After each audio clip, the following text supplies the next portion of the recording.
Hey everybody. So Jackie Wilson had a song out way back in 1967. And in it he sang, "Your love is lifting me higher and higher." And that's where we're going with interest rates, higher and higher. So the Fed came out today and hiked 75 basis points, their third hike of 75 basis points, putting the Fed funds rate at between 3 and 3.25%.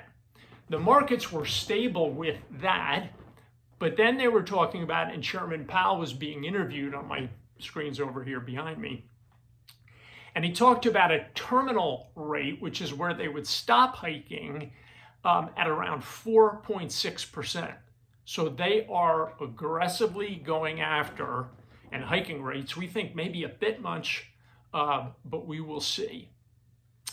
So we haven't seen Fed funds rates like this, the 3 to the 3.25%, which is where it is, for almost 15 years. It's kind of a big deal. Yields, therefore, in the bond market have begun, and you've seen this, you've seen yields move up. So on the 2-year, we're over a 4%, and on the 10-year Treasury, we're over 3.5%. So we have an inverted yield curve, which can portend a recession, and more on that in a moment. But the Fed caused some of this problem with low interest rates for so many years. You've heard me talk about that before.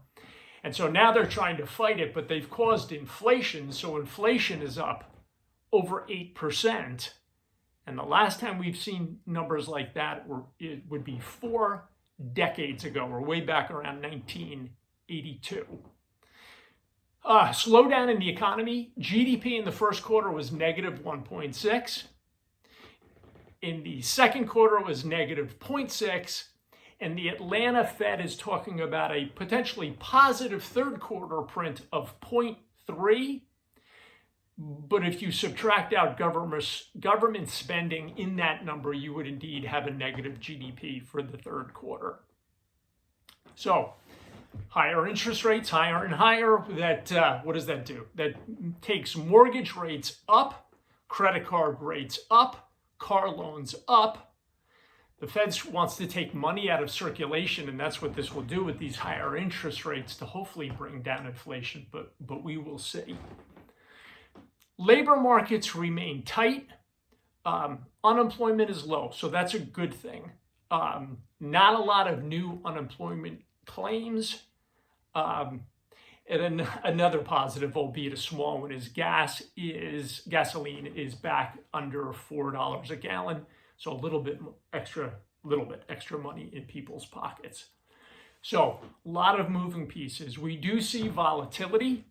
We obviously see higher and higher rates, and the Fed is not backing off this. They're going aggressively, hopefully not too aggressively. So we think there will continue to be volatility, as we've seen in markets and over the past several months, for sure. But I always come back to, we've got the right allocation for families. We know what the long-term objectives are. The investment committee is discussing these things constantly, and we're not missing any of this. So if anybody would like to talk about any of it, or the effects on their portfolio, or need us for anything, we are here, but we're thinking about you and watching things very, very closely. Stay safe, and we'll talk to you soon. Thank you.